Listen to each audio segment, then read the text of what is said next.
Hey everyone! So today we're diving into something that feels like it's straight out of the future, building really sophisticated AI. Visually.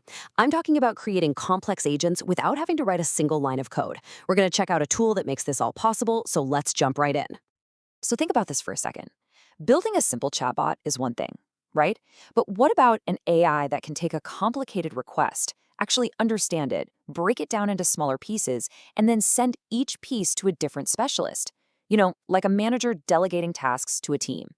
Traditionally, that would take a mountain of code. The real question is, how do you build that kind of smart workflow visually? Well, that's the exact problem a tool like Agent Builder is designed to solve. The big idea here is to get AI creation out of those intimidating black and white code editors and onto a friendly visual canvas, a single space where you can dream it up, build it, test it, and launch it. So what is it, really? At its heart, it's a visual tool. Instead of writing lines and lines of script, you're just connecting these little boxes or nodes on a screen to map out how the AI should think. Just imagine each node is a member of your team with a very specific job, and you're the manager, drawing the flowchart that shows them all how to work together. And the promise here is actually pretty huge because it simplifies the entire process. First, you get to design the whole thing visually, which for a lot of us is just way more intuitive. Then you can test it out right there, instantly, in the same window.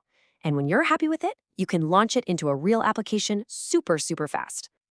Okay, theory is great, but let's actually see how this works. We're going to build a smart travel agent from scratch. The goal is for it to figure out if a user wants to book a flight or plan an itinerary, and then handle that specific request like a pro. Every good workflow has to start somewhere. For our travel agent, the first step is basically hiring a receptionist. This is a node whose only job is to look at what the user types and figure out their intent. Are they asking about flights, or are they looking for ideas for a trip?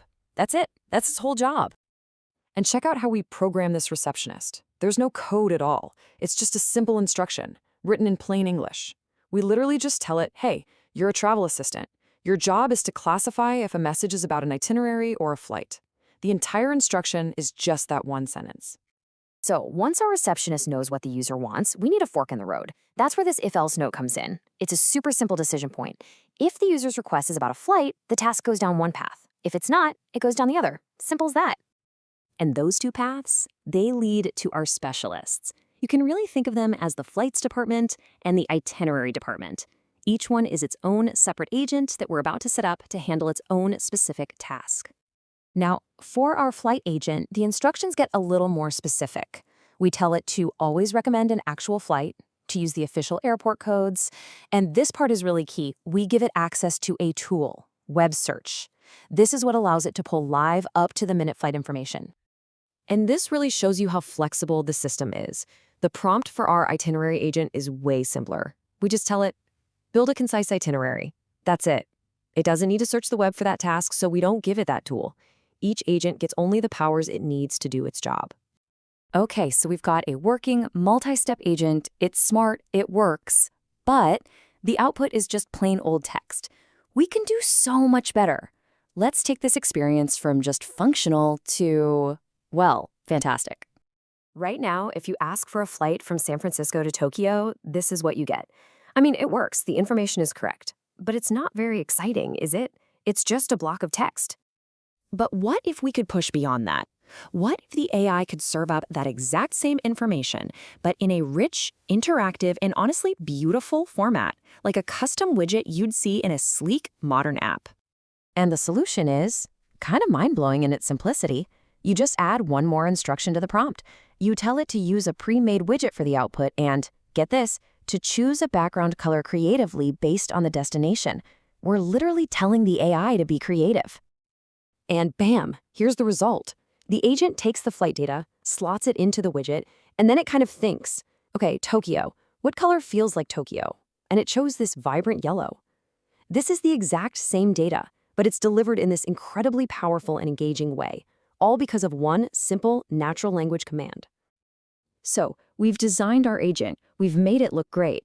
Now we come to what is often the hardest, most frustrating part, actually getting it to work inside a real product. But with Agent Builder, this step becomes almost trivial. I mean, this comparison really says it all. On the left, you've got the old way of doing things with a software development kit or SDK. It needs setup, multiple lines of code, it's a whole process. On the right, that's the Agent Builder way. You just publish your workflow and it gives you a single ID. That one little line of text is all you need to plug this entire complex AI into your app. And that right there is the big takeaway. This visual, no-code approach just shatters the barrier to entry for creating powerful AI. It takes the power that was once only in the hands of developers and gives it to designers, to product managers, to creators of all kinds. Which leaves us with one final, very exciting question. If you could build any AI assistant you could possibly imagine just by drawing it out, what would you create?